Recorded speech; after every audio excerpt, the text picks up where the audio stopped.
Halo, selamat malam. Salam sejahtera untuk kita semua. Apa kabar semuanya?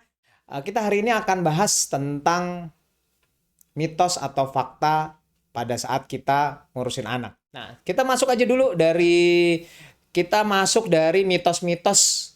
Berhubung saya dokter saraf anak, kita masuk dulu dari yang langsung yang parah-parah aja. Kejang, ya. Kita bahas tentang kejang. Oke, ini mitos yang pertama, mitos atau fakta ya? Pertanyaannya gini, kalau kejang cepat disiram air. Nah, tuh coba tuh. Kalau kejang cepat disiram air, supaya apa? Katanya supaya cepat sadar. Kalau menurut saya kalau disiram air bukan cepat sadar, tapi cepat kelelep kalau begitu. Jadi kalau kejang itu intinya pertolongan pertamanya adalah anaknya harus ingat saya udah pernah bahas ya kalau kejang anaknya harus di apa? Harus diterlentangkan ya. Jadi harus terlentang. Kalau ada isi di mulutnya harus dimiringkan. Jadi sebentar ya saya ambil dulu teman baik saya. Ini dia. Jadi kalau kejang ingat ya harus terlentang. Kalau dia ada isi di mulutnya lagi makan atau ada muntah tolong dimiringkan. Jadi terus diapain? Ya ditunggu sampai selesai, ditunggu sampai berhenti. Bukannya terus disiram air. Ada lagi yang bilang kalau kejang dicubit-cubit. Itu eh kejang itu pada dasarnya akan berhenti sendiri. Jadi kalau dicubit-cubit atau disiram air berhenti nggak? Berhenti. Tapi berhentinya karena berhenti sendiri sih, bukan karena disiram atau dicubit-cubit. Ada juga kalau Anda cubit-cubit kejangnya selesai malah tambah luka-luka lagi biru-biru ya. Ada yang ditampar-tampar kiri kanan itu nggak ada gunanya ya beneran. Jangan. Ngapain juga lagi pakai ditampar-tampar. Itu beneran kurang kerja ya. Jadi ingat kejang taruh di tempat yang datar, dimiringkan kalau ada isi mulutnya. Nah, ingat jangan memasukkan apapun ke dalam mulut. Ingat ya, nggak boleh masukin apapun ke dalam mulut pada saat anak kejang. Kalau begitu selesai kejang, boleh nggak langsung minum? Nggak boleh. Minum baru boleh setelah anak sadar penuh. Nah, tuh ya. Jadi mitos tentang kejang disiram air, kejang dipukul-pukul, kejang dicubit-cubit. Ada yang kalau kejang, ini beneran ya, ini kenyataan ada yang pernah datang ke saya, bilang kalau kejang anaknya direndam di bak. Itu mah nggak jelas, lebih nggak jelas lagi. Ya, jangan. Itu nanti kelelep. Oke, yang kedua, pertanyaan. Mencegah kejang minum kopi. Ini udah berkali-kali ya. Bagaimana, apakah kopi bisa mencegah kejang? Katanya makin kopi hitam makin kejang. Makin bebas kejang.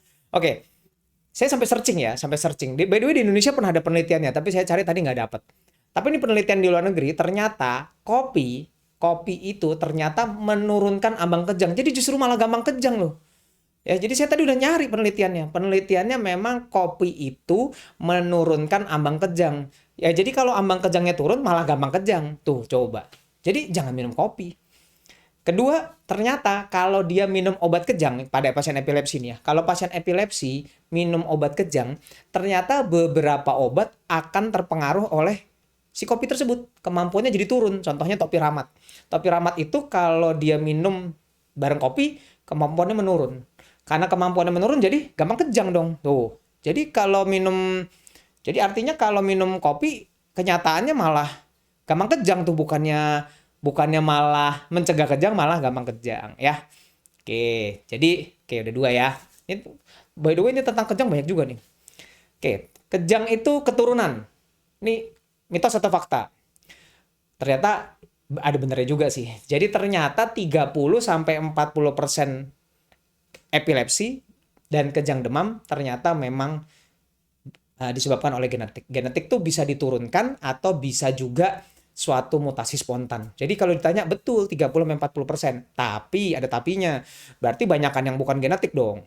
Kan yang genetik 30-40%. Berarti artinya 60% sampai 70%-nya enggak ya, malah disebabkan karena misalnya anaknya lahir nggak nangis, anaknya waktu lahir prematur, ibunya dalam kehamilan ada hipertensi, ibunya waktu hamil ada misalnya ada gangguan pengentalan darah tuh yang kayak begitu-begitu. Itu malah nanti bisa menyebabkan anaknya ada gangguan kejang atau epilepsi. Ya. Terus berikutnya anak yang kejang selalu tidak pintar. Waduh, tergantung kejangnya apa dulu nih. Ini mitos, udah pasti bener mitos. Tapi kalau ditanya betul nggak ada yang kejang nggak pintar, ya ada lah. Yang nggak kejang aja ada yang nggak pintar kok. Jadi artinya belum nggak ada hubungannya. Tapi gini, anak yang kejang selalu tidak pintar. Kalau selalu udah jelas enggak lah. Kalau ditanya kejang demam, kita bahas tentang kejang demam dulu. Kalau kejang demam itu nggak ada hubungannya dengan kepandaian. Jadi kalau anak kejang demam, harusnya ya kalau pinter tetap pinter, kalau nggak pinter ya tetap nggak pinter gitu ya. Jadi kalau nggak pinter jangan disalahin kejang demamnya. By the way, kalau dibilang kejang nggak pinter, kejang demam, kan tadi saya bilang nggak ada masalah. Saya kejang demam waktu kecil udah berapa kali. Saya juga nggak bilang saya pinter sih, nggak ada yang bilang saya pinter. Tapi at least bisa jadi dokter anak sih. Jadi eh, artinya kalau kejang demam terus habis itu nggak pinter, wah nggak ada hubungannya banget itu. Tapi kalau epilepsi, nah lain nih, kejang karena epilepsi lain cerita. Kalau epilepsi itu sebetulnya ada kerusakan di otaknya yang menyebabkan dia kejang jadi epilepsi. Nah, kalau ada kerusakan di otaknya kan dia jadi epilepsi tuh. Nah, si kerusakan di otaknya juga bisa menyebabkan anaknya jadi nggak pinter. Gitu ceritanya ya. Nah, si kejangnya bisa nggak bikin nggak pinter? Bisa. Si kejang epilepsinya kalau nggak diperbaiki ya dia bikin tambah nggak pinter. Tapi apakah semua epilepsi bikin nggak pinter? Nggak juga. Ada epilepsi yang jinak-jinak, ada kan? Epilepsi yang ringan-ringan, yang jinak-jinak, yang sembuh sendiri juga ada. Jadi nggak semua epilepsi itu selalu menakutkan dan selalu membahayakan, nggak semua. Tapi harus diperiksa sih. Kalau karena kalau nggak diperiksa, ya kita nggak tahu lah ini tipenya yang mana. Ya, oke, itu tentang kejang ya, tentang mitos dan fakta kejang. Lumayan ya, jadi kita udah tahu tentang kejang. Sekarang saya udah kumpulin tentang mitos tentang anak sakit nih, anak sakit. Anak sakit nih ya. Kalau demam harus pakai jaket, kaos kaki, selimut atau dalam bahasa Sunda dikekep. Kalau orang Sunda dikekepnya pakai B, dikekep. Kalau orang Jawa dikekep pakai P. Jadi kalau ditanya benar atau enggak, mitos atau enggak? Jawabannya adalah mitos ya. Jadi jawabannya mitos. Jadi kalau demam yang betul adalah harusnya justru malah nggak boleh pakai tebel-tebel ya. Ingat, kalau lagi demam tidak boleh dikekep. Jadi kalau lagi demam harusnya anaknya justru pakai baju yang tipis, nggak usah pakai kaos kaki, bajunya yang tipis nggak usah diselimutin gitu. Terus pada bilang, tapi kedinginan dok. Kedinginan ya kalau pakai AC ya AC-nya dikecilin lah. Kalau enggak nanti kedinginan jelas ya. Jadi sebetulnya AC-nya boleh dimatiin. Terus kemudian dia pakai baju yang tipis, terus kemudian dia nggak usah pakai kaos kaki, dikompres hangat. Nah, itu baru namanya penanganan demam. Ya, jangan lupa minum yang banyak. Kalau nggak turun juga, silahkan minum obat demam. Ya, jadi kalau demam justru jangan dikekep. Ingat, jangan dikekep. Nih, terus kalau sakit lagi nih, pertanyaannya, coba bayangin ya, ini ada mitos begini. Kalau cuci baju bayi jangan direndam kelamaan, nanti bayinya pilek. Nah, coba. Kalau cuci baju bayi jangan direndam kelamaan, nanti bayinya pilek. Kalau menurut saya sih, kalau bayinya ikut direndam, iya pilek. Kalau cuma bajunya yang direndam, ya bayinya nggak pilek lah. Mana ada kalau kalau bajunya yang direndam bayinya yang pilek. Atau jangan-jangan bajunya masih basah dipakein ke bayinya. Ya jelas lah dia nanti sakit ya. Jadi nggak ada hubungannya kalau bajunya direndam kelamaan terus nanti bayinya pilek. Nggak ada hubungannya ya. Jadi tenang, yang itu udah jelas mitos lah. Nah ini nih yang keren nih, ini yang keren. Ini suatu statement yang kita paling sering dengar nih ya tentang sakit. Anak sakit nggak boleh makan es krim. Coba, anak sakit nggak boleh makan es krim. Coba tebak, mitos apa fakta? Jawabannya yang benar adalah mitos. Oh, coba bayangin, kita kan pada kaget kok makan kalau sakit nggak boleh makan es krim. Mitos sih, bukannya tambah sakit. Nah, ternyata penelitian menunjukkan ternyata produk susu, es krim gitu ya, makanan-makanan yang berasa, ternyata itu bisa membantu anak pada saat lagi sakit ternyata.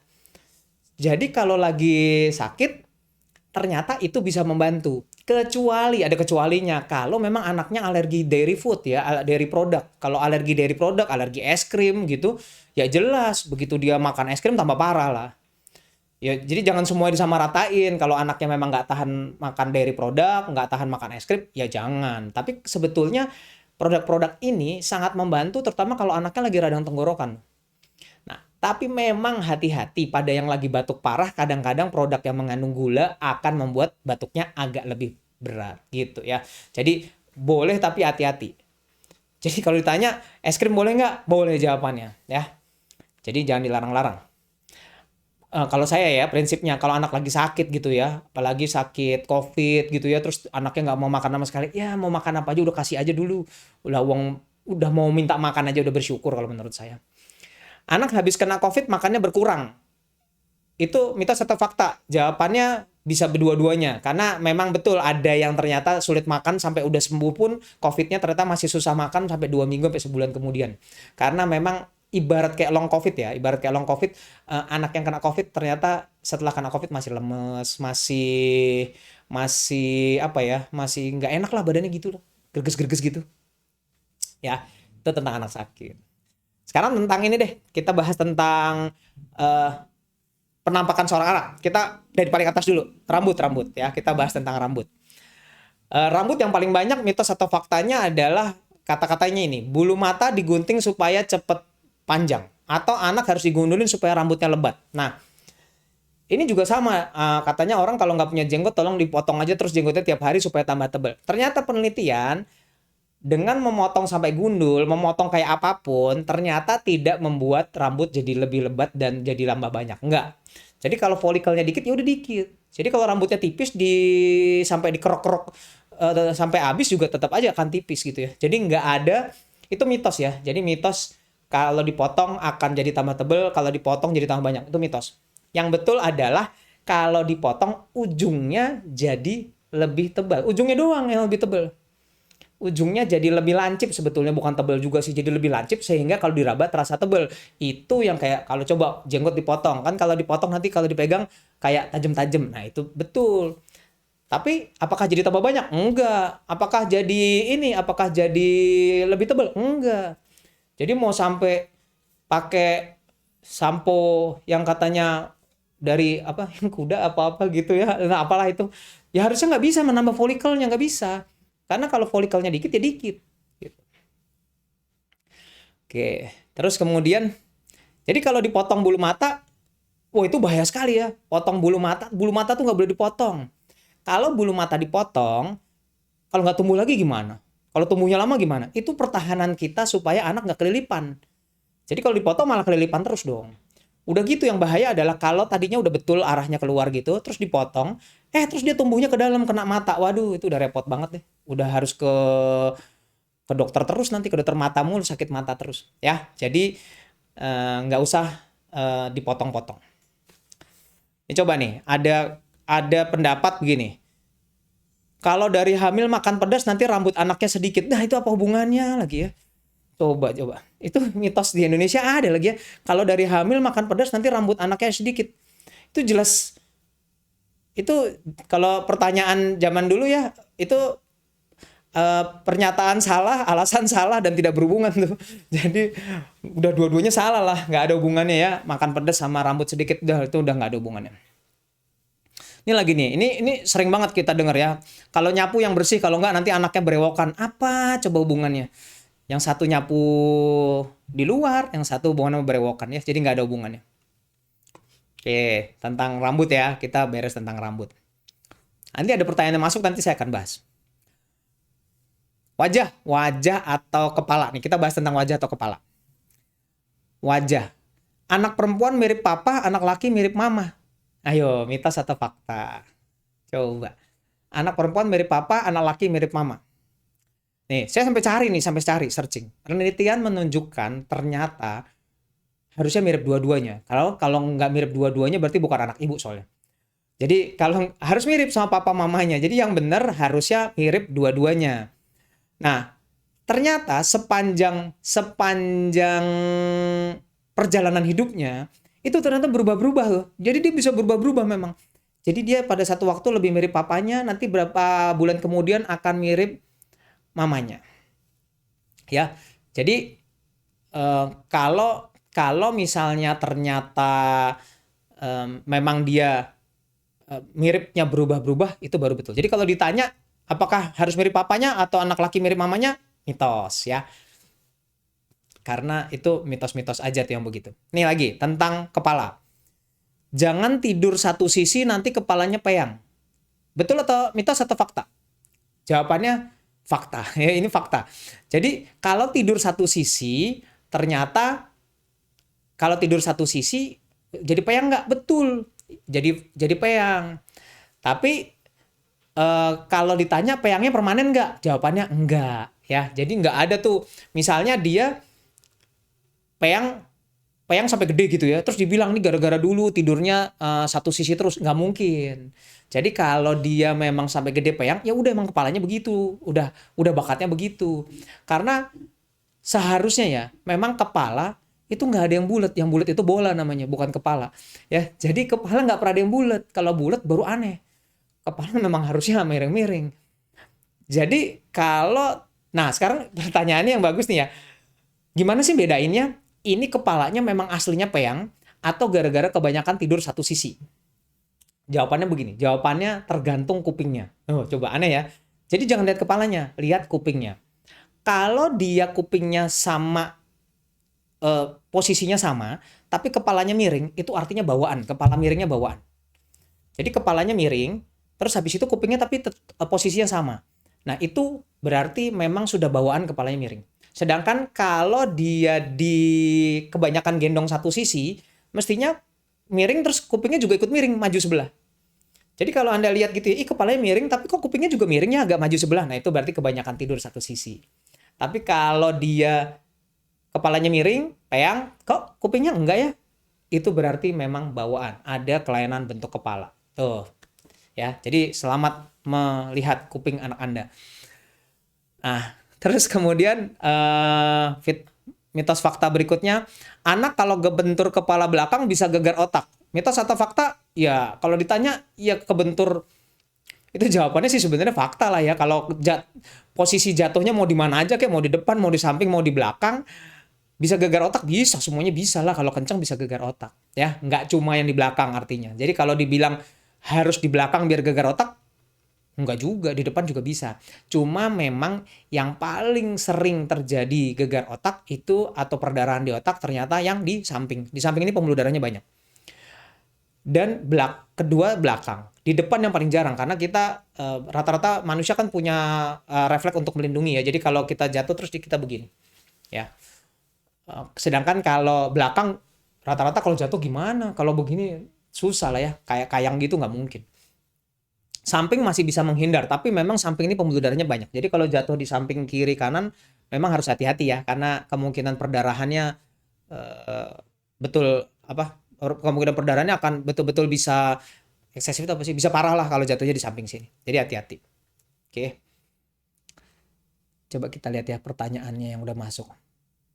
Tadi anak batuk pilek minus es atau es krim jadi tambah minum es atau es krim jadi tambah parah. Tadi udah kita jawab ya. Ini ada kepala. Unyang-unyang anak 2 nanti gedenya bandel. Nah, itu ternyata saya cari ya. Di internet nggak ada tuh. Saya juga udah tadi cari. Kata kunci unyang-unyang aja bingung. Kayaknya Google-nya juga bingung. Ini unyang-unyang apaan lagi ya. Jadi kalau unyang-unyang anak 2 nanti gedenya bandel. Enggak, ternyata itu nggak ada hubungannya sih. Walaupun anak saya ada yang unyang-unyangnya 2. Tapi nggak bandel lah ya. Nggak bandel kok. Baik-baik aja. Manis-manis aja anaknya. Nggak bisa diem sih iya. Oke, terus anak sering jatuh kena kepala menyebabkan epilepsi. Nah ini kan masih hubungannya sama kepala sama kejang tadi ya. Kalau anak sering jatuh kena kepala menyebabkan epilepsi. Kalau jatuh nggak sampai kenapa-napa, ya nggak ada epilepsi. Tapi kalau jatuh sampai akhirnya ada perdarahan, kalau jatuh ada perdarahan, nah darahnya itu bisa saja suatu hari menyebabkan epilepsi. Ya, jadi kalau jatuh nggak sampai berdarah, ya nggak epilepsi. Kalau jatuh sampai ada perdarahan gitu, bisa menyebabkan epilepsi.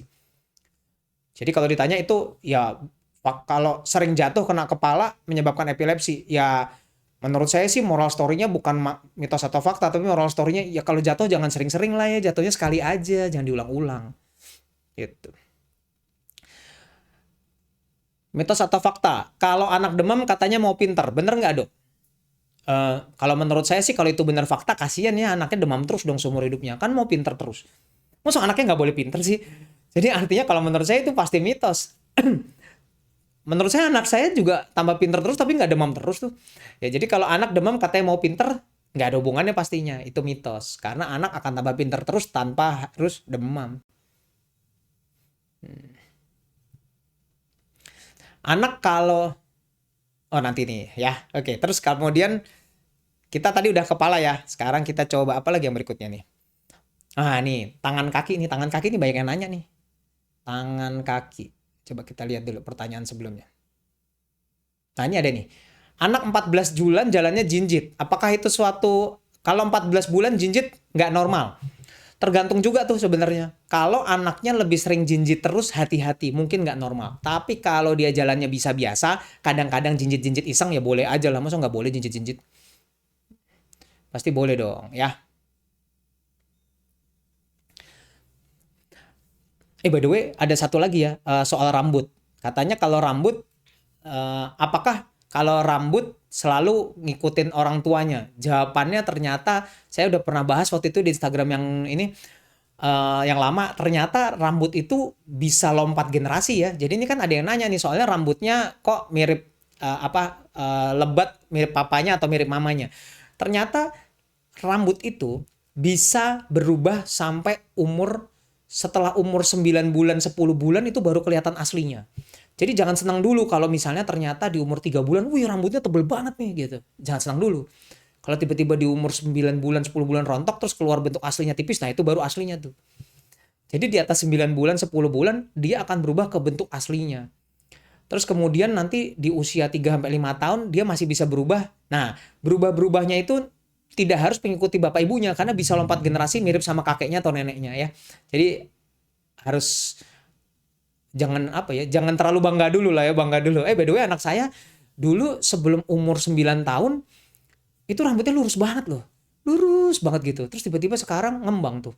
Makanya baru sadar juga, oh iya bener ya bisa berubah di 10 tahun ke atas. Nih, kalau anak rambutnya berwarna merah, apakah ada indikasi masalah?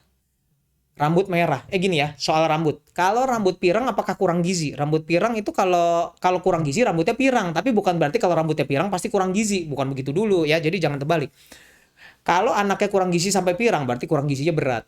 Tapi kalau dari lahir pirang, bapak ibunya juga ada yang pirang, ya udahlah itu namanya turunan, ya. Kalau bapak ibunya nggak ada yang pirang, dari lahir anaknya udah pirang, hati-hati. Kemungkinan suatu gangguan-gangguan yang berat-berat. Ya, jadi ingat kalau anaknya lahir pirang, bapak ibunya nggak ada yang pirang, hati-hati. Turunannya nggak ada yang pirang. Oke, oke. Kita bahas yang berikutnya lagi ya tentang tangan dan kaki. Tadi saya udah bilang kan kita bahas tangan dan kaki. Nih, ini ceritanya berhubungan. Ada pendapat bilang jangan mengajarkan anak menulis dengan tangan kiri. Sama satu lagi anak kidal lebih pintar. Jadi ada yang pendapat bilang jangan mengajarkan anak menulis dengan tangan kiri, harus kanan. Ada lagi yang bilang nggak apa-apa kiri, kan kalau kiri lebih pintar. Oke, sekarang penelitiannya ini saya searching loh. Penelitiannya apa sih?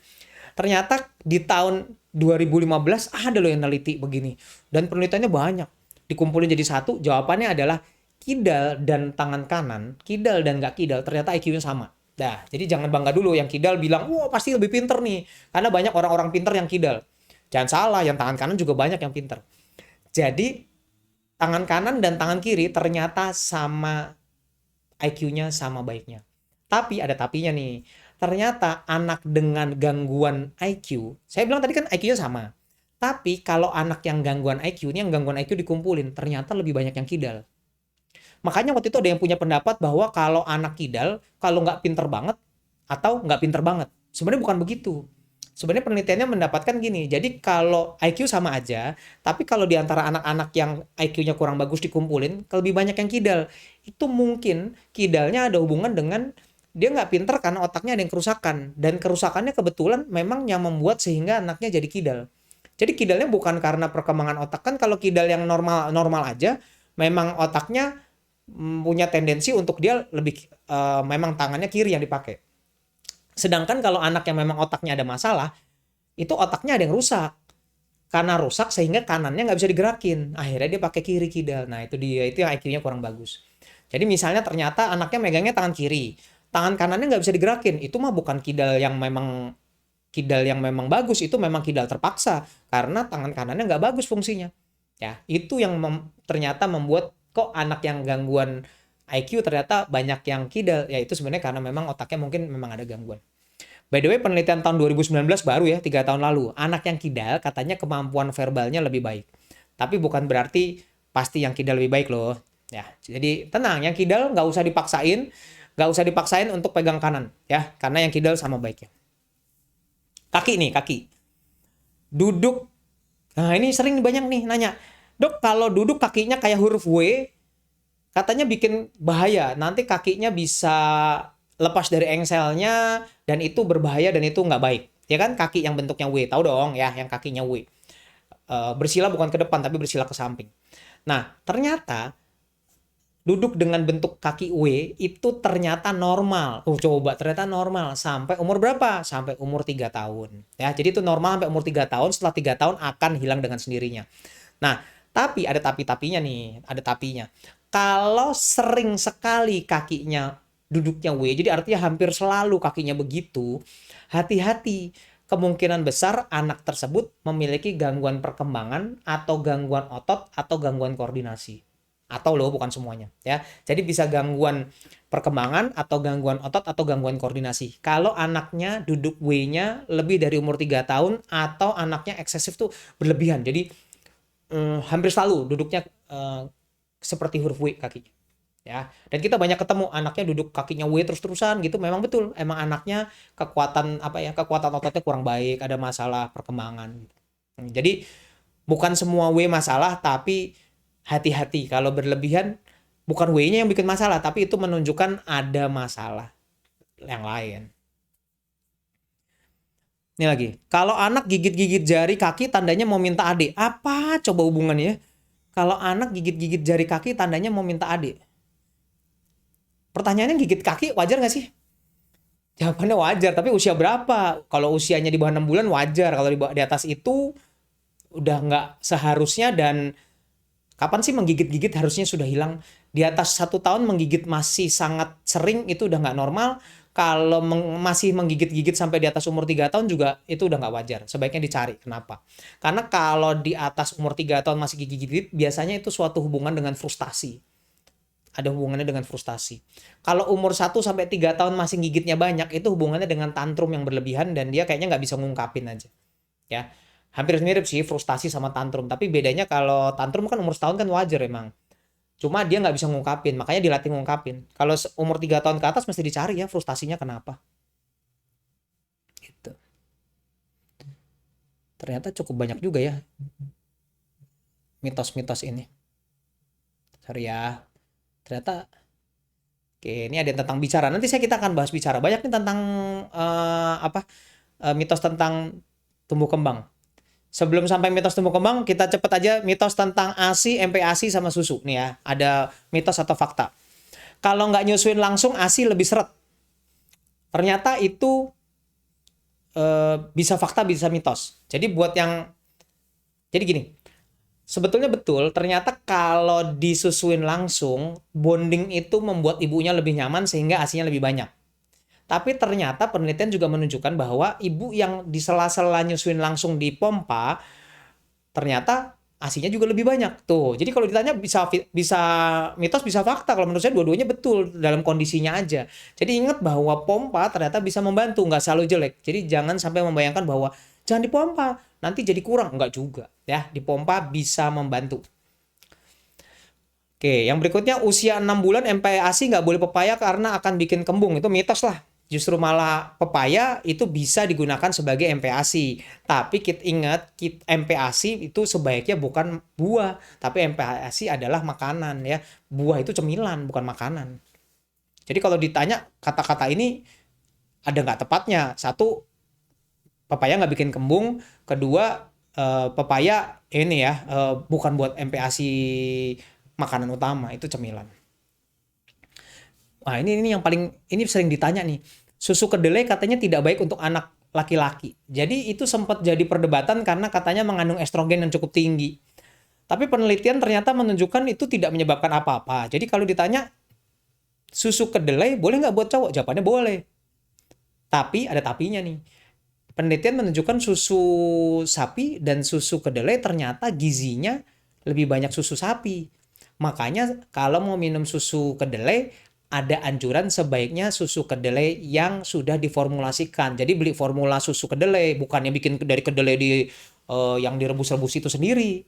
Ya, kalau yang kedelai direbus-rebus sendiri, gizinya tidak sebaik kalau yang memang udah dalam bentuk formula. Saya nggak bilang harus beli susu formula kedelai loh.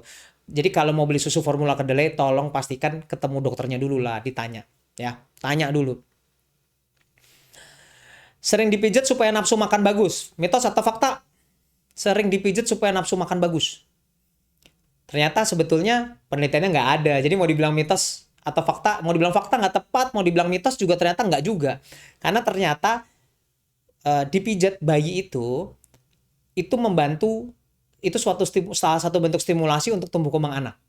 Jadi dipijat bayi bagus. Nah, kalau tumbuh kembangnya baik, nafsu makannya biasanya juga baik. Tapi tidak berhubungan langsung, dipijat langsung mau makan, nggak juga. Kalau dipijat langsung mau makan, anak saya udah saya pijat terus tuh. Buktinya susah makan aja tuh udah saya pijat-pijat. Ya, jadi kalau dipijat hubungannya sama tumbuh kembang, bukan langsung sama makan. Tapi gini, pijat yang terbaik adalah bagaimana tujuannya adalah bukan cuma stimulasi, tapi mendekatkan anaknya dengan orang tuanya. Jadi yang pijat orang tuanya. Kalau yang pijat orang lain, kalau pijatnya di tukang pijat, itu akan mendekatkan anaknya sama tukang pijatnya. Kalau itu gitu, ya. Jadi kalau pijat orang tuanya supaya bisa bonding dan mendekatkan anaknya ke orang tuanya. Ya, jadi jangan ke tukang pijat, jangan kemana-mana. Kalau mau ke belajar tentang pijat bayi, datang belajar, lakuin di rumah. Jadi bukan bolak-balik minta dipijitin orang. Takut dok ditarik-tarik. Ya yang bener pijat nggak ditarik-tarik, emang yang bener cuma dilus-ulus. Ya, terus kemudian anak ASI tidak pintar dan tidak sehat. Wah ini nggak terbalik nih. Maksud ada ya pendapat begitu? Anak ASI tidak pintar dan tidak sehat. Justru ASI itu lebih sehat. Penelitian menunjukkan anaknya ASI itu ada kuman baiknya sehingga berhubungan dengan kognitif di otak. Jadi kuman baik di badan itu ternyata punya hubungan yang erat dengan perkembangan otak. Coba bayangin. Jadi ASI, nggak ada lawannya lah emang. Ya. ASI masuk mata bisa buta. Ekstrim banget sih ya. Kenyataannya ASI kan mengandung gula. Jadi memang kalau masuk mata bisa infeksi. Tapi nggak segampang itu juga ya. Kena mata langsung buta gitu. Enggak. Makanya dibersihin. Bisa jadi infeksi nggak? Bisa-bisa aja. Ya, tapi jarang. Tapi jadi pertanyaan dibalik. Kalau sakit mata boleh nggak ditetesin ASI? Jawabannya nggak boleh. Mata tuh steril. Jadi kalau ketetesan ASI kan ngandung gula tuh ada kandungan macam-macamnya. Nah itu bisa menyebabkan matanya iritasi. Jadi malah justru bisa infeksi. Jadi nggak boleh netesin ASI ke mata secara sengaja untuk mengobati mata ya. Nggak boleh. Benar-benar nggak boleh. Kalau MPASI sayur sedikit nanti jadi nggak suka sayur. Nah ini pertanyaannya ini salah satu yang sering menjebak orang tua. Jadi pendapat kalau anaknya nggak dikasih sayur banyak-banyak, nanti nggak suka sayur. Ternyata nggak juga. Ternyata ini mitos. Jadi kalau seorang anak ternyata MPASI-nya malah terlalu banyak sayur, itu jadi salah satu masalah berat badan nggak naik. Jadi berat badan nggak naik pada anak di Indonesia, salah satu penyebabnya adalah kebanyakan sayur ternyata. Begitu kebanyakan sayur, BAB-nya jadi lebih sering karena serat kan, jadi waktu transit di ususnya jadi dikit karena sering BAB, jadi penyerapannya jelek. Begitu ditambah banyak lagi sayurnya dia akan gumpal, akhirnya malah sembelit. Begitu sembelit juga penyerapannya jelek. Jadi terlalu banyak sayur dan buah justru malah tidak baik. Di dunia ini apa aja kalau kebanyakan nggak baik lah ya. Anak laki-laki kalau nyusu lebih kenceng dari perempuan? Nggak juga, itu mitos. Karena anak laki-laki sebenarnya memang sebagian ukurannya lebih besar daripada perempuan, kebutuhan kalorinya jadi lebih gede, jadi nyusunya lebih banyak. Betul aja sih sebetulnya, tapi nggak semua.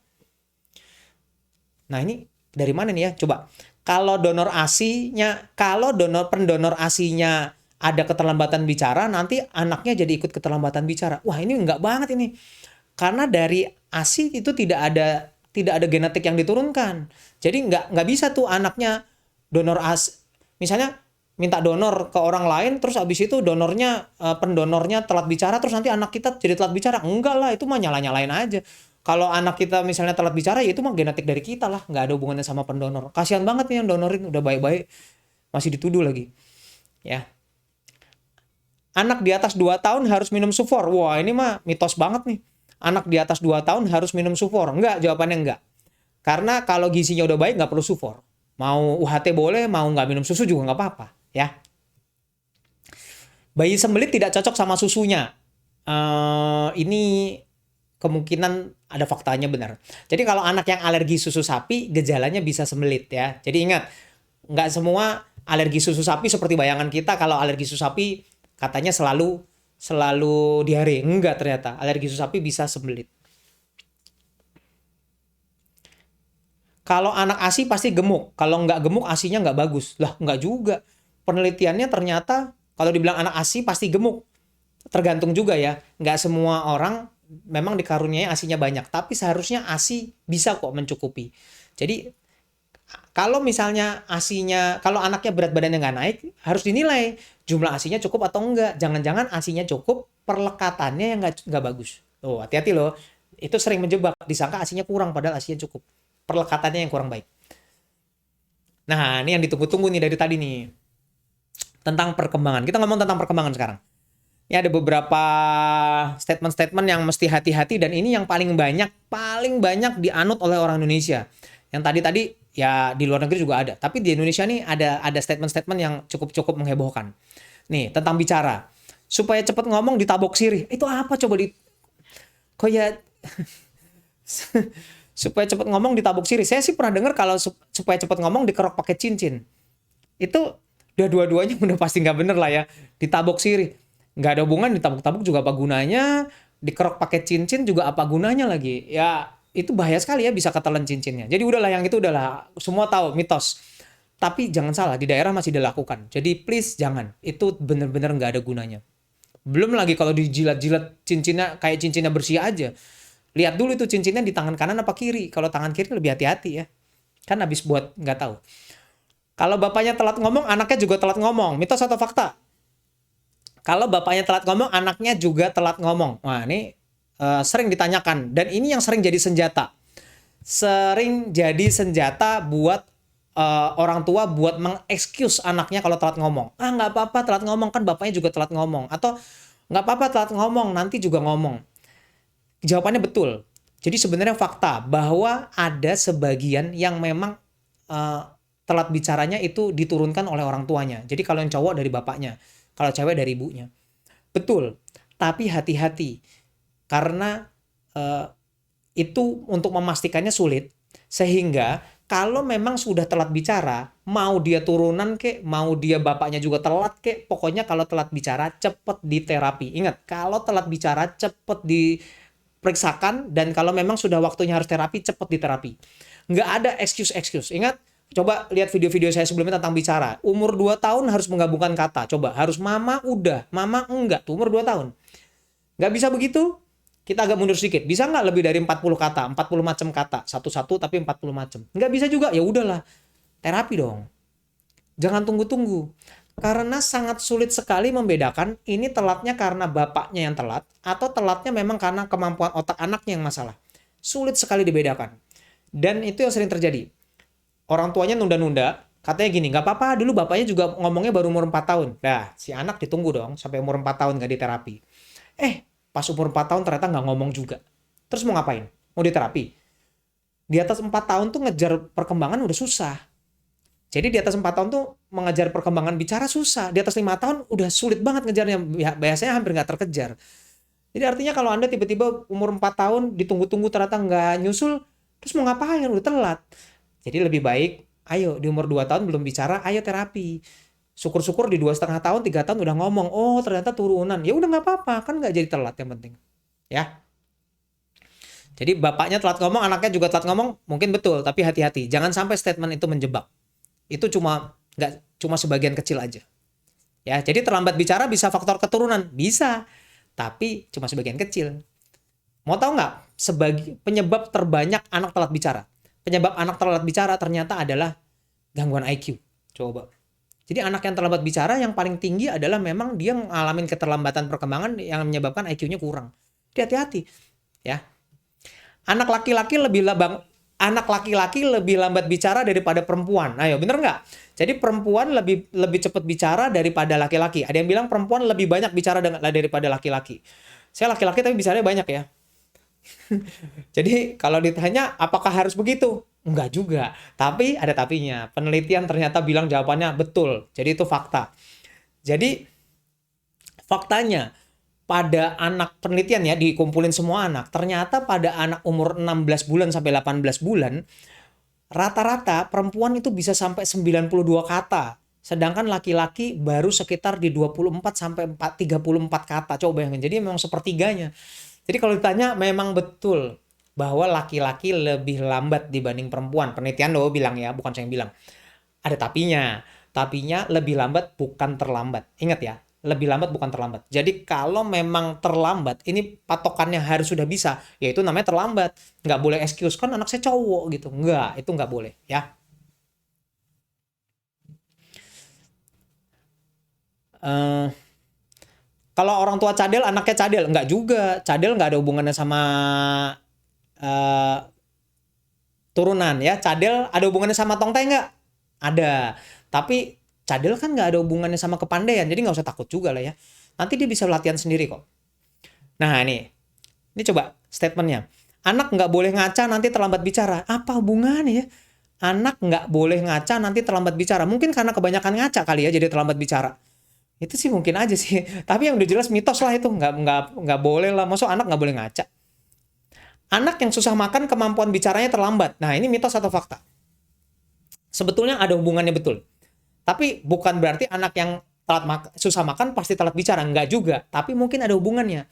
Kalau memang perkembangan ototnya kurang bagus, jadi anaknya memang ada gangguan perkembangan di otak sehingga perintah ke otot mulutnya kurang baik. Biasanya anaknya sepaket. Telat bicara dan makannya jelek. Dan biasanya kalau dicek juga nanti motorik kakinya juga jelek. Biasanya sepaket tuh, motoriknya semua jelek semua.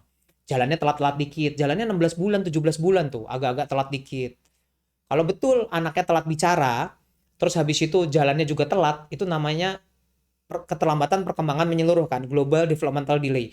Nah itu emang otot mulutnya kurang bagus tuh, jadi nanti makannya juga jelek ya. Jadi kalau ditanya mungkin ada hubungannya tapi tidak selalu.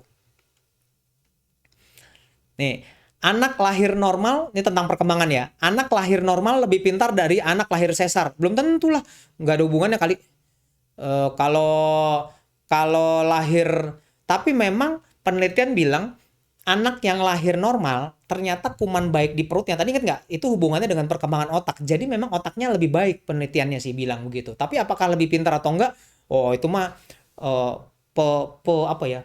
Yang mempengaruhinya banyak banget lah. Nggak semudah itu doang. Kecerdasan anak dipengaruhi oleh ibu. Betul atau enggak? Wah ini mah semua ibu bilang bener lah pasti. Ya, jadi anak lahir kecerdasan anak dipengaruhi ibu. Emang begini, jadi waktu tahun 2013 ada penelitian yang keluar dan itu dia your IQ thanks your mother rather than your father. Jadi artinya kecerdasan ibu ternyata yang diturunkan ke anaknya. Jadi memang penelitiannya bilang begitu dan itu signifikan. Jadi kalau ditanya ya mungkin betul, tapi keluar penelitian-penelitian yang lebih baru yang menyangkal ternyata. Kayaknya mungkin dulu yang bikin dulu cewek terus yang nyangkal cowok kali ya. Nggak tahu juga. Tapi pada dasarnya memang eh, penelitian yang baru bilang nggak gitu banget kok. Jadi ternyata tetap dipengaruhi oleh bapak ibunya. Ya, jadi ibunya boleh bangga tapi bukan jangan sampai kalau anaknya yang paling sering gitu, kalau anaknya pinter semua berebutan, oh itu turunanku gitu. Kalau ada papa bilangnya itu turunan istri lah, turunan suami lah gitu. Anak 6 bulan kalau sudah ingin berdiri, nggak boleh nanti kakinya bengkok. Nah itu mitos tuh.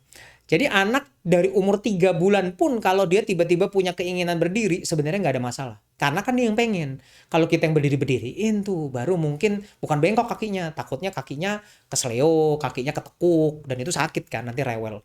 Jadi bukannya terus bengkok seumur hidup gitu, enggak. Jadi kalau anaknya mau berdiri boleh nggak? Boleh. Kalau kita berdiri-berdiriin, tunggu. Kalau anaknya memang punya tendensi untuk senang berdiri-berdiri, ya boleh kita berdiriin. Ya. Ini coba nih, anak nggak bisa diem karena pas hamil ibunya makan lele atau belut. Apa? Coba emang terus kalau makan lele atau belut terus ibunya jadi goyang-goyang terus gitu kali ya? Nggak ada hubungannya. Ya, jadi kalau anak nggak bisa diem ya udah emang nggak bisa diem aja. Ini lagi nih, leher bayi diurut pakai centong nasi anget supaya cepet tegak. Coba apa? Coba ya. Leher bayi diurut pakai centong nasi anget supaya cepet tegak. Mungkin karena anaknya cepet tegak karena kesel kali ya diurut-urut pakai centong nasi anget. Mungkin begitu kali.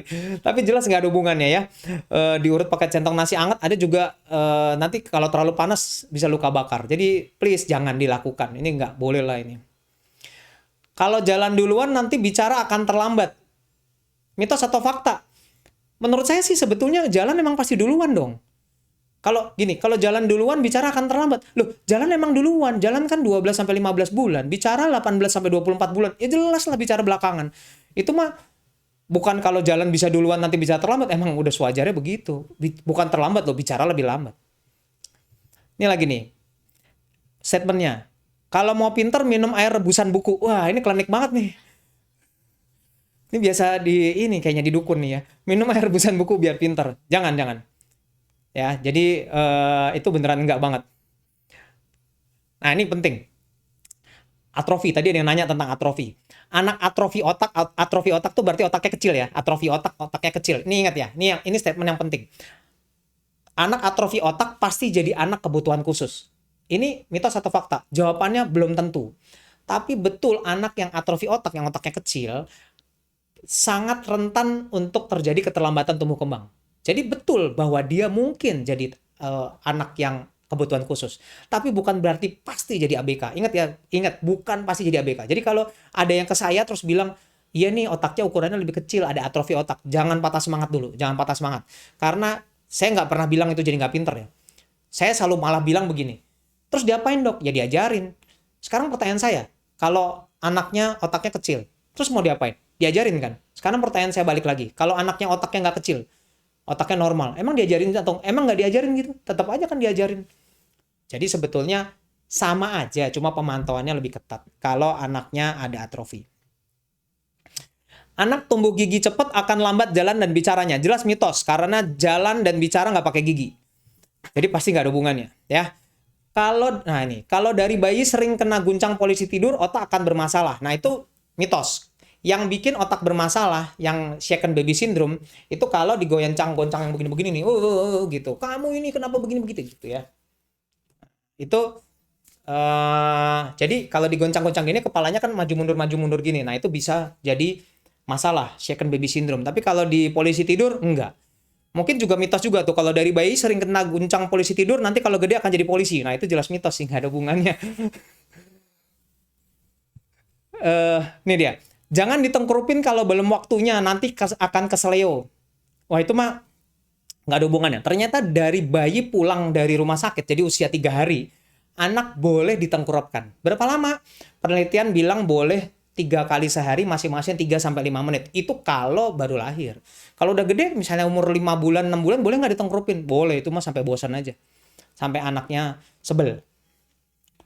Ya, jadi tentang tumbuh kembang, lumayan ya. Ternyata banyak mitos-mitos yang banyak loh, dan mitosnya mengerikan-mengerikan.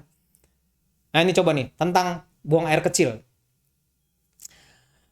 Anak biar nggak ngompol udahnya dikasih capung. Waduh itu mah udah lama banget lah ya. Itu anaknya malah trauma ya, anaknya trauma.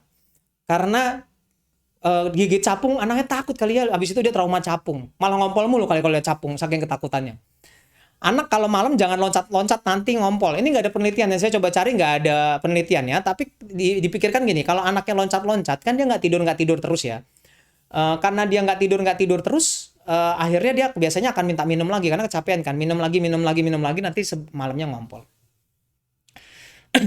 Ini lagi nih ada statementnya gini, anak biar nggak ngompol digantung terbalik. Nah coba mitos apa fakta? Kalau menurut saya ini bukan mitos, bukan fakta, ini namanya penyiksaan ini. Nggak boleh ya, jahat bener ini. Ini bener juga tuh, ada yang bilang sekarang nyari capung di mana? Iya betul, anak biar nggak ngompol udahlah dikasih capung. Di Jakarta nyari capung aja udah susah bener tuh. Ini jangan ya, anak biar nggak ngompol digantung terbalik. Itu nggak boleh lah, itu bener-bener kejam. Ini yang biasa nih. Supaya nggak bodong, udahnya ditindih koin. Jadi, mitos atau fakta ya. Jadi, koin itu sebenarnya cuma nahan supaya nggak melejitnya terlalu keluar. Jadi, kalau ditanya boleh aja gitu. Tapi kalau bodong itu sebenarnya memang udah bawaan. Itu kan hernia umbilikalis. Jadi, otot penahannya kurang kuat sehingga ususnya keluar. Kalau sampai umur setahun nggak balik juga dioperasi, tapi sebetulnya nggak ada hubungannya ya. Ada yang nggak bodong ditindih koin supaya nggak bodong, itu mah nggak ada hubungannya. Tapi kalau bodong dikasih koin cuma buat nahan, ya boleh-boleh aja. Tapi sekarang juga banyak tuh yang jual itu apa sabuk anti bodong gitu, kayak sabuk-sabuk gitu, ya boleh-boleh aja. Nih ya, sekarang nih kalau cegukan ditiup ubun-ubunnya, apa coba ya? Kalau cegukan ditiup ubun-ubunnya, ya sebenarnya Kalau anaknya dialihin, anaknya diajak main, dia lupa sebetulnya. Ya. Jadi kalau lupa dialihin dia gampang hilang. Jadi sebenarnya menghilangkan cegukan itu yang baik adalah dengan dibuat sendawa. Karena rata-rata belum sendawa menyebabkan anaknya gampang cegukan. Jadi dibikin sendawa, posisinya dipindah-pindah, terus kemudian dialihin. Itu ternyata penelitian membuat seorang anak jadi berhenti cegukannya. Apakah kalau bayi cegukan boleh dikasih air putih? Jawabannya nggak boleh. Ya, itu mitos. Jadi kalau bayi cegukan dikasih air putih, mitos. Nah, ini yang penting banget nih. Ada yang statement, kalau cegukan dikasih potongan kertas terus ditempel di dahi pakai ludah mamanya. Nah, itu setan-setan yang model-model yang loncat-loncat begini tuh. Yang mana ada sih cegukan dikasih potongan kertas terus ditempel di dahi pakai ludah mamanya. Ajaib kalau hilang. Mungkin anaknya heran, kalian ini ngapain ya mamanya, terus dia saking herannya cegukannya hilang. Itu nggak penting banget ya. Nah, kalau cegukan sebenarnya tuh gue nggak usah khawatir, karena cegukan itu sebenarnya wajar-wajar aja di anak. Tapi kalau cegukannya berlebihan sekali, hampir tiap hari ada cegukan, hati-hati, biasanya hubungannya sama GERD. Ya, jadi gumoh-gumoh itu. Ya, oke. Anak jangan digendong terus, nanti takut sama orang lain. Sebetulnya itu mitos. Jadi takut sama orang lain itu sebenarnya ada fase tersendiri dan itu nanti dia akan belajar tersendiri. Ya, jadi jangan salah, itu dia akan belajar. Jadi nggak usah takut, nanti akan ada fase di mana dia takut sama orang lain, ada takut fase cemas perpisahan, mau digendong atau nggak digendong. Tapi kalau anaknya sering digendong terus, ya gimana dia mau latihan jalan, orang dikit-dikit digendong. Ya. Anak kalau tidur harus tengkurap supaya jantungnya lebih kuat. Oke, ini jelas adalah mitos dan berbahaya sekali. Anak di bawah setahun nggak boleh tidur tengkurap ya. Karena kalau tidur tengkurap ternyata anaknya akan kekurangan oksigen dan bisa menyebabkan kematian mendadak pada bayi. Oke, jadi tidak boleh tidur tengkurap di bawah umur setahun. No, nggak boleh. Itu zaman dulu banget tuh. Ya. Ini lagi nih. Cuci baju jangan pakai mesin cuci, nanti anak merasa seperti diputar-putar. Ya kalau anaknya ikut masuk ke mesin cuci ya iyalah rasanya seperti diputar-putar. Tapi kalau cuma bajunya aja yang dicuci ya enggak lah ya. Aduh. Ini coba bayangin mitosnya udah sampai ajaib-ajaib nih emang. Gimana nggak ketawa kita ya. Tapi ya itulah dia Indonesia. Seru dengan mitos-mitos begini. Kalau ngempeng giginya akan tonggos. Nah ini bener nggak? Ngempeng giginya tonggos. Ternyata penelitian betul itu fakta. Jadi bukan tonggos tapi ya, meleset-meleset sedikit. Jadi kalau dia ngempeng giginya bisa keropos atau ada gangguan menggigit. Jadi mesti yang gigitnya begini jadi gini ya, bisa begini, bisa di belakangnya gitu ya. Itu kalau pakai empeng kelamaan. Empeng umur berapa harus berhenti? Umur 6 bulan. Kemarin ada yang ke saya 9 bulan udah saya ingetin, tuh kapan tuh yang di mulut mau berhenti? Ya, jangankan umur 2 tahun, umur 9 bulan aja udah saya tegur kalau ke saya. Ya. Nih, ada mitos.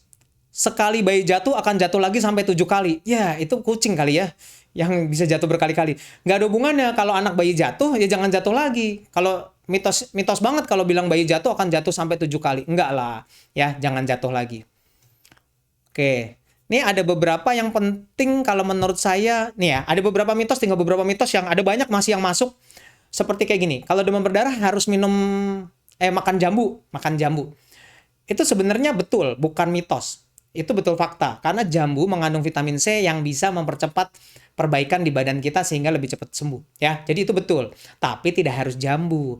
Buah-buahan yang mengandung vitamin C semuanya bagus. Ya, yang mengandung vitamin C apa? Yang mengandung vitamin C adalah buah-buahan yang airnya banyak. Jadi tenang aja, mau buah apa aja boleh kok. Ya, jangan sampai harus jambu. Biasanya kalau udah musim demam berdarah, semua yang jual jambu laku tuh ya. Jambu-jambu pada habis di mana-mana. Boleh kalau mau buat usaha.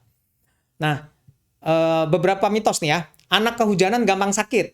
Ternyata nggak ada hubungannya. Kalau kehujanan gampang sakit, yang perlu dipertanyakan ini anaknya imunnya gimana atau ada alergi atau enggak. Jangan-jangan alergi dingin. Bukan hujan yang salah, dingin yang salah. Ya, jadi alerginya. Tidur di lantai jadi radang paru. Itu sebetulnya bisa mitos, bisa fakta. Tapi sebenarnya begini. Kalau lantainya bersih, dialasin, nggak apa-apa.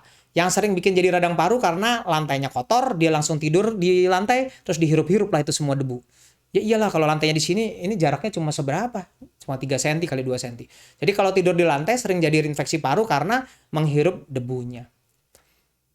Menonton terlalu dekat merusak mata. Wih, mitos atau fakta itu dari kecil saya diajarinnya begitu tuh. Ternyata penelitian sampai saat ini tidak bisa menunjukkan hubungan antara menonton terlalu dekat merusak mata. Ternyata nggak ada ya. Itu kepercayaan sebetulnya. Tapi menonton terlalu dekat bisa menjadi salah satu petunjuk anaknya matanya ada masalah gitu. Jadi bukan nonton dekat jadi masalah, tapi kalau nonton dekat mungkin matanya udah ada masalah. Kayak anak saya tuh, nontonnya dekat terus, ternyata matanya plus. Ya. Baby walker akan membantu anak berjalan. Mitos, kalau itu mitos. Baby walker udah dilarang, akan sangat berbahaya dan ternyata penelitian justru akan memperlambat anak berjalan. Tuh, ya.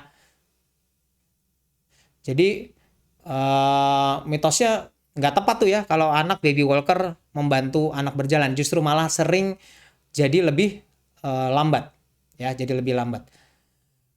Kalau terlambat bicara karena lidahnya pendek, enggak. Jadi lidah pendek tongtai nggak ada hubungannya sama terlambat bicara. Mungkin kalau cadel mungkin ada hubungannya ya. Nih, anak dengan autis harus diet tepung dan gula, itu juga sebetulnya lebih ke mitos. Karena ternyata penelitian menunjukkan nggak ada hubungannya. Tapi kalau Anda sudah mendietkan anak Anda dan terbukti lebih baik, boleh Anda lanjutkan. Kata-katanya gitu ya. Jadi nggak semua anak harus diet. Tapi kalau terbukti Anda udah telanjur lakuin dan itu lebih baik, nggak apa-apa kalau mau dilanjutin. Ya. Kalau ibunya minum atau makan makanan yang panas, maka bayi yang sedang menyusui lidahnya putih. Itu nggak ada hubungannya lah ya. ASINya kan nggak ada hubungannya. Ibu kalau minum sambal, ibu makan sambal, kalau minum sambal sih sakit ibunya lah ya. Kalau ibu makan sambal, anaknya alergi atau diare, jelas nggak ada hubungannya lah, sambalnya nggak keluar lewat ASI kan, jadi nggak ada hubungannya. Wih, ternyata banyak banget ya. Kalau jalan di embun pagi bisa bikin cepet jalan. Sebenarnya ada hubungannya ya, ada hubungannya dengan fakta, karena dengan itu akan memicu anaknya tertarik untuk, yuk, kok seru ya gitu. Jadi dia akan lebih jalan lagi, tapi nggak ada hubungannya secara langsung. Wih, ternyata banyak banget. Sorry ya kalau masih banyak lagi mitos-mitos yang ternyata ada. Wih, ini aja udah ada ratusan sebenarnya yang masuk. Semuanya saya nggak bisa baca. Tapi kelihatannya semua yang penting-penting dan yang paling banyak-banyak disebutin, semua saya udah coba bacakan. Dan mudah-mudahan apa yang saya sampaikan ini bisa jadi dasar buat kalau Anda mau bergen sama orang tua, mau bergen sama mertua sama orang tua, bahwa itu mitos loh, bukan fakta. Atau jangan-jangan emang yang ibu orang tua Anda sampaikan sebenarnya betul. Tapi mungkin betulnya dengan syarat begini gitu ya. Jadi mudah-mudahan ini bisa membuka wawasan mitos apa aja yang ada di Indonesia, mitos apa saja yang sering kita dengar, dan sebetulnya apa sih kenyataan di balik itu. Oke? Kelihatannya sederhana, tapi mudah-mudahan apa yang disampaikan hari ini bisa mencerahkan hari Anda malam ini, bisa ketawa bareng saya malam ini, dan yang pasti bisa mencerahkan ilmu, karena bisa Anda pakai untuk menjelaskan dan bisa membantu untuk menjaga, menjalankan proses parenting Anda dalam mengurus anak-anak Anda. Oke, yuk kita ketemu lagi ya minggu depan. Kita akan bahas lagi dengan masalah tumbuh kembang pada anak. Oke, sampai jumpa minggu depan. Tetap jaga kesehatan, tetap jauhi kerumunan, jangan lupa tetap pakai masker karena COVID belum reda sampai saat ini. Oke, sampai jumpa minggu depan. Salam sejahtera.